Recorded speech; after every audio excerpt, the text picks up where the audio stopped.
I want to tell you about the night I almost signed away my entire future over dinner. Not a metaphor. I mean literally inside a private dining room with a crystal chandelier above my head and a plate of untouched prime rib in front of me. The people who called themselves my future family pushed a contract across the table and told me to sign it. What they did not know, and what I am about to share with you, is that I had already seen exactly what was coming. The text arrived at exactly 7:43 in the evening. My phone was face down beside my water glass when it buzzed once quietly, the way a real warning always tends to arrive. I tilted the screen just far enough to read it without moving my face. 6 words. 6 words that stopped my blood cold. Don't react. They are recording you. My name is Maya Chen. I am 31 years old and I serve as the Deputy Director of Internal Audit at one of the largest insurance companies in Boston, Massachusetts. My parents arrived in this country from Taiwan with 2 suitcases and a belief that honest work would always be enough. My father spent 30 years as an electrician. My mother worked the overnight nursing shift for most of my childhood. I put myself through college, paid off every loan with my own hands, and earned every single credential attached to my name. I tell you this not to impress you,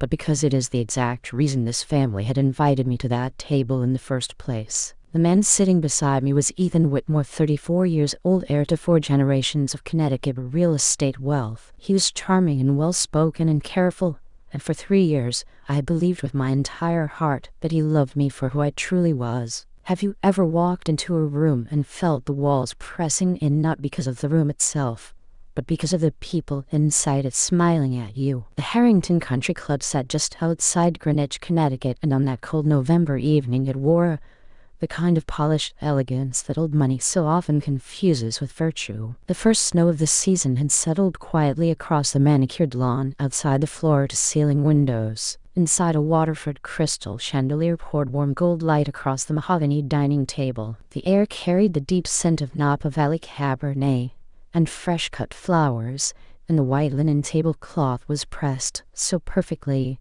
it looked like a blank page waiting for a signature. It was already waiting for mine. At the head of that table sat Ethan's family, composed and commanding, raising their crystal glasses in a slow, deliberate toast to welcome me. And above the floral centerpiece, at the very center of the table, hidden inside what appeared to be a decorative smoke detector mounted on the ceiling, a tiny red light blinked steadily in the dark. My phone buzzed again against my thigh. 33 missed calls from my company's chief information security officer. This was not a welcome dinner. This was a perfectly orchestrated ambush, and I had exactly 1 breath left to decide who I was going to be before it began. The crystal glasses clinked in a slow, deliberate toast, and I forced a smile while every instinct inside me was already screaming. Van Whitmore sat at the far end of the table in a navy Chanel suit that probably cost more than 3 months of my rent, her diamond earrings catching the chandelier light with each careful turn of her head. She had a particular gift, Diane did, for making cruelty sound like kindness. She looked me over the way a jeweler examines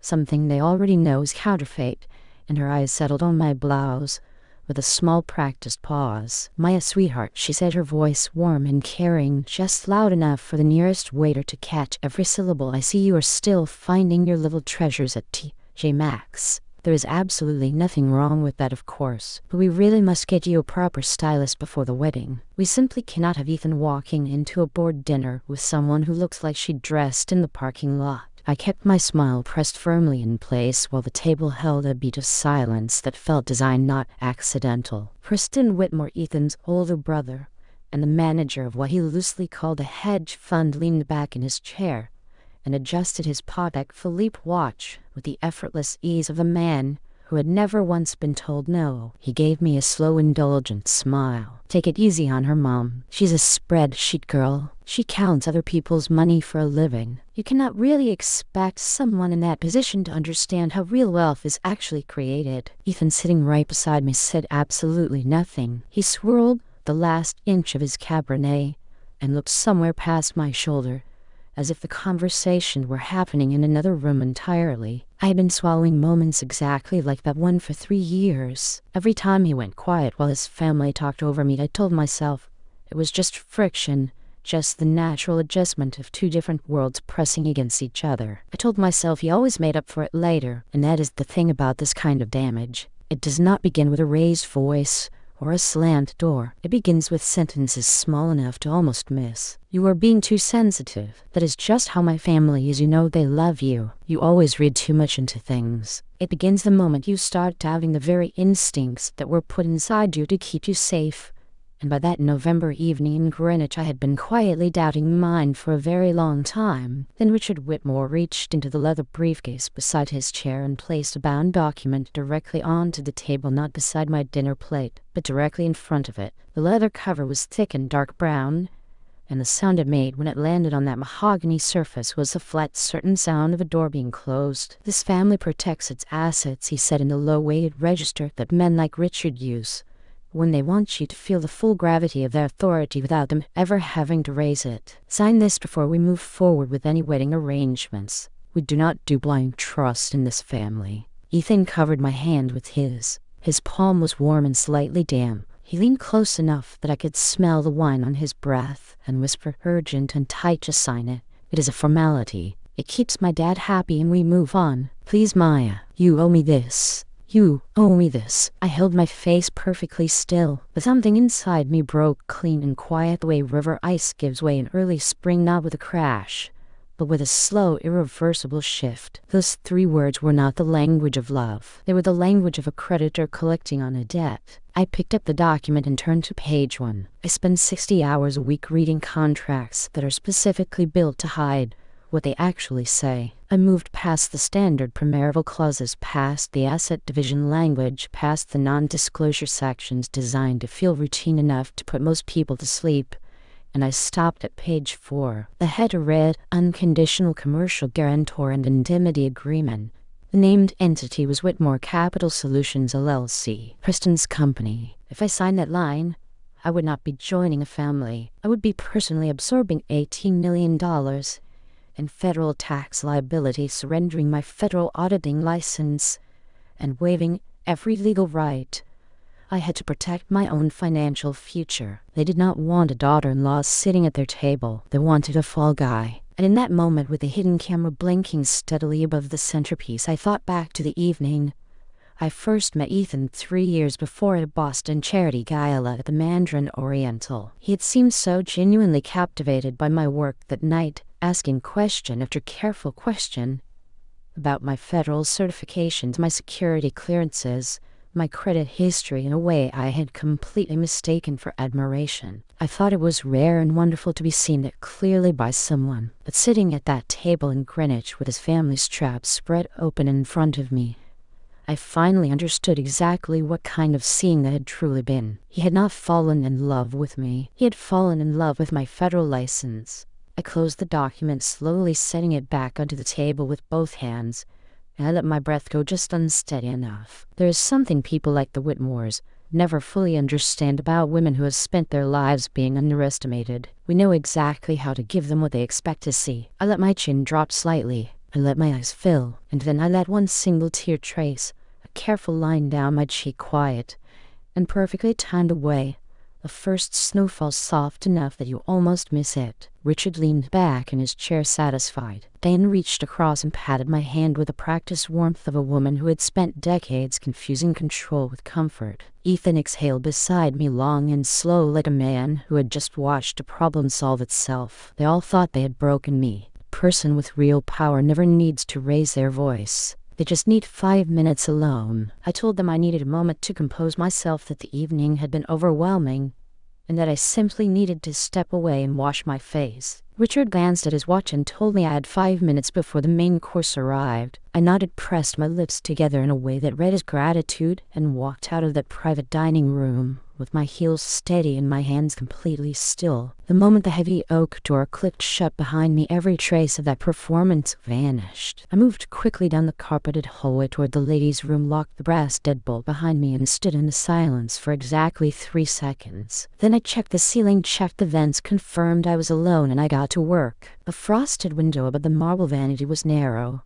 but I had been squeezing myself into tight spaces since I was a little girl growing up in a 2-bedroom apartment in Malden. I left my shoes neatly beside the sink, because a woman who simply stepped away to cry leaves her shoes behind, and I pushed the window open and pulled myself through. The cold hit me like a wall. November in Connecticut does not ease you in. The first snow of the season had softened the ground just enough that my silk-stockinged feet sank slightly with each step, the wet chill moving straight through the fabric and up through my legs, sharp and clean, and clarifying in a way that all the warm perfumed air inside the club had never been. I pressed close to the brick wall, following the dim glow of the service entrance lights around the side of the building until I found the steel maintenance door propped open with a folded piece of cardboard. Someone was expecting me. The basement smelled like industrial cleaner and cold concrete, a world entirely removed from the roasted garlic and expensive wine upstairs. I followed the low hum of server equipment down a narrow corridor and stopped at a steel door marked "Authorized Personnel Only." It opened before I could knock. Marcus Webb was 26 years old, and he had the particular exhaustion in his face of someone who had been holding something heavy for a very long time. His gray hoodie was worn thin at the elbows, and his hands trembled slightly as he pulled me inside and locked the door behind us. "You actually came," he whispered. "I built their entire surveillance system," he told me, his voice tight and low. "I have not seen a single paycheck in 6 months. When I finally asked Mr. Whitmore for my back pay, he laughed. He told me nobody would care about a broke kid from Dorchester." I looked at him and recognized something I had not expected to find in that freezing basement room. I saw myself. Two people from completely different worlds, both of whom the Whitmore family had looked at and seen nothing more than a resource to be used and quietly discarded. Marcus turned to the monitors and pulled up his phone to show me the message he had sent. Then he opened a terminal window and stepped aside. What I found in the next 4 minutes changed everything. Forensic accounting is not about spreadsheets. It is digital archaeology. You learn to read the negative space, the absence of payroll records, the missing office leases, the wire transfers routed through entities with no physical address and no operational history. Whitmore Capital Solutions had none of it. No employees, no overhead, no business activity of any kind. It was a pipeline, nothing more, moving money in one direction quietly and quickly into offshore accounts in the Cayman Islands. And feeding that pipeline was a tax-exempt charitable fund called the New England Legacy Foundation, publicly presented as a scholarship program for students in Massachusetts public schools. Working families in Roxbury and Dorchester had donated to that fund. Parents who worked double shifts and genuinely believed that someone at a country club in Greenwich had looked at their children and decided they deserved a chance. Every dollar they gave had been laundered straight into Preston's shell company. Every dollar had vanished. The registered executive director of the Legacy Foundation, whose digital signature appeared on 37 separate wire transfer authorizations, was Ethan Whitmore. The man who was sitting upstairs right now waiting for me to come back and sign my name to all of it. I encrypted the full data package and sent it directly to the IRS Cyber Division and to my company's Chief Information Security Officer. Then Marcus switched the audio feed from the dining room, and I stood in that freezing server room and listened. Preston's voice filled the speakers, loose and triumphant. "I told you," he said, "these girls just need a little pressure. Remind them how insignificant they are, and they will sign anything." And then Ethan laughed, easy and unbothered, and said once her signature is on that contract, we'd drop her. I'm so tired of pretending to care about her boring audit stories. I did not cry. I did not flinch. I simply stood in the cold and felt the last warm thing I had been holding on to go completely still inside me. And then I turned back to the keyboard, because I still had one thing left to do upstairs. I came back up through the service stairwell and stopped in front of the long decorative mirror in the hallway just outside the dining room doors. I looked at the woman looking back at me, and I made a decision. I took a small cloth from my purse,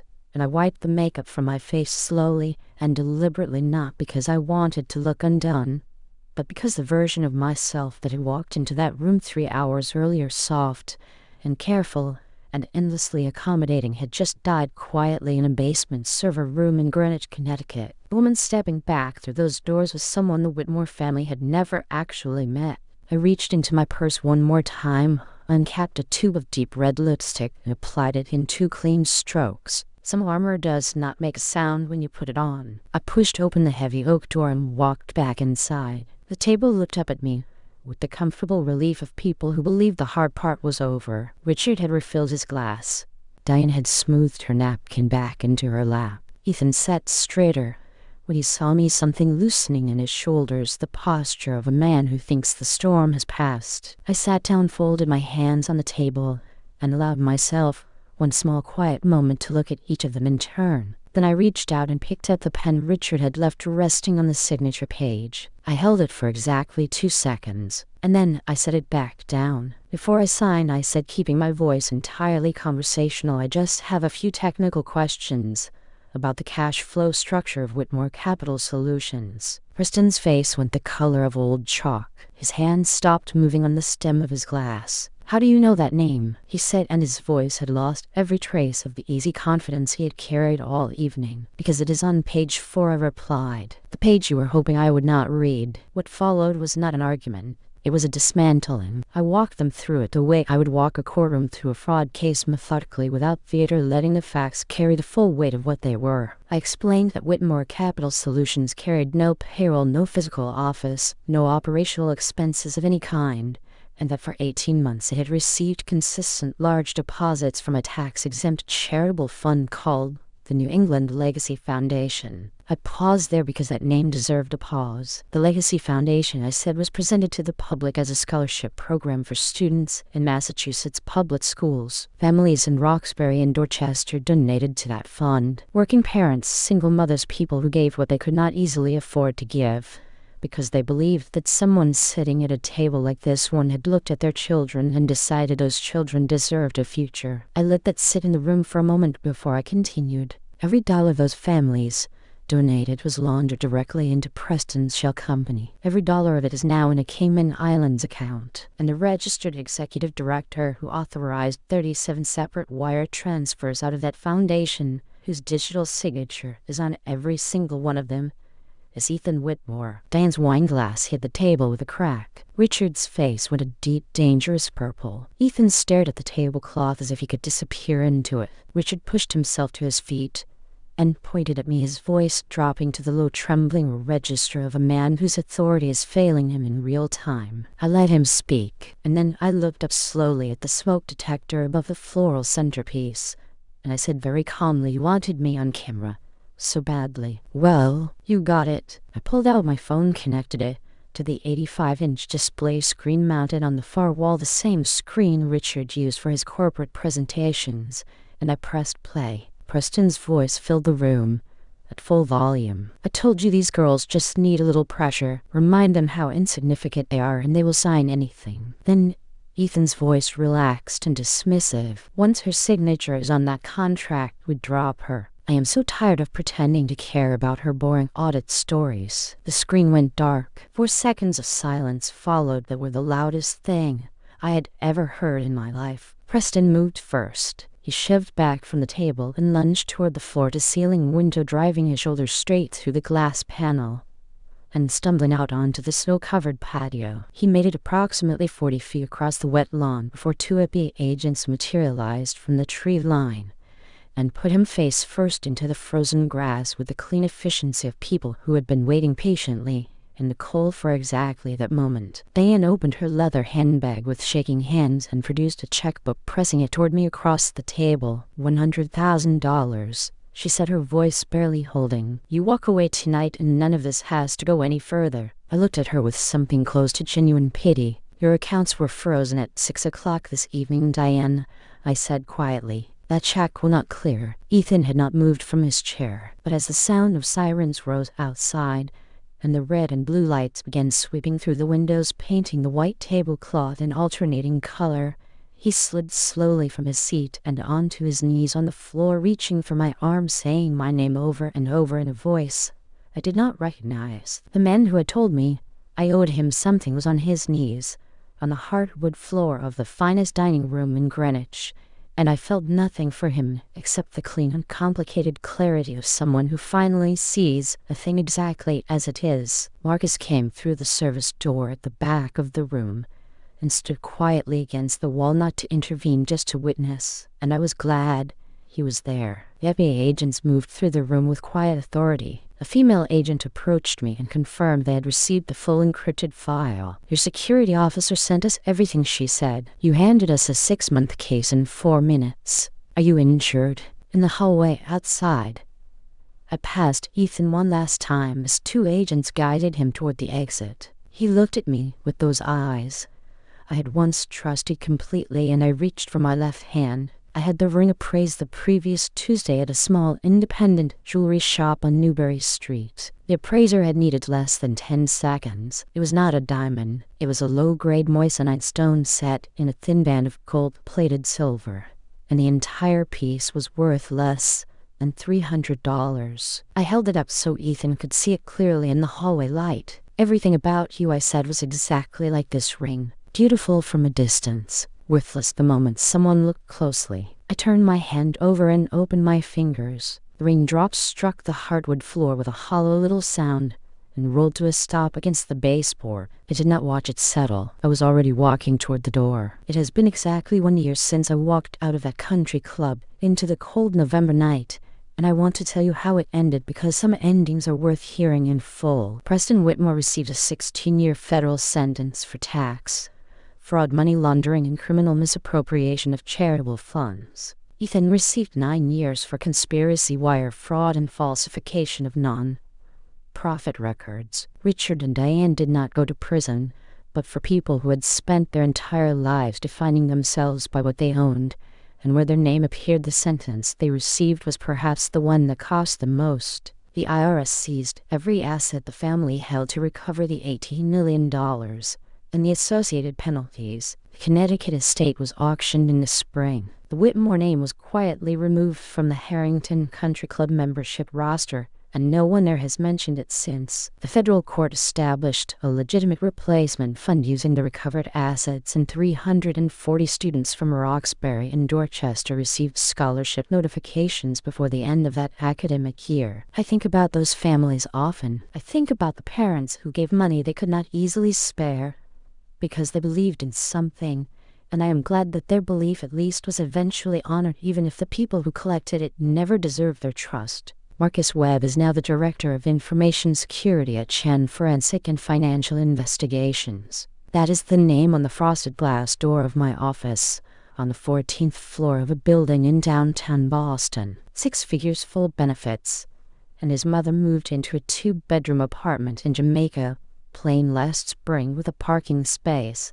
and a view of the garden. He told me she cried when she signed a lease. I understand that kind of crying. On my first morning in that office, before any clients, before any staff, I sat alone at my desk and watched the snow come down over the city. Boston snow is different from Greenwich snow. It falls on brownstones and corner stores and the kind of streets where people carry their groceries home on foot. I watched it settle on the window ledge, and I heard my father's voice clear as it has always been. Just do good work. Everything else will follow. He was right. He just did not know it would also take 3 years of someone trying to strip everything from me before I truly understood what everything actually was. Here's what I know now, and what I want to leave with you before we close. There are people in this world who will build something that looks like an opportunity and is actually a trap. Who will hand you something that looks like a future and is actually a debt. Who will say I love you and mean I need you, which is not the same thing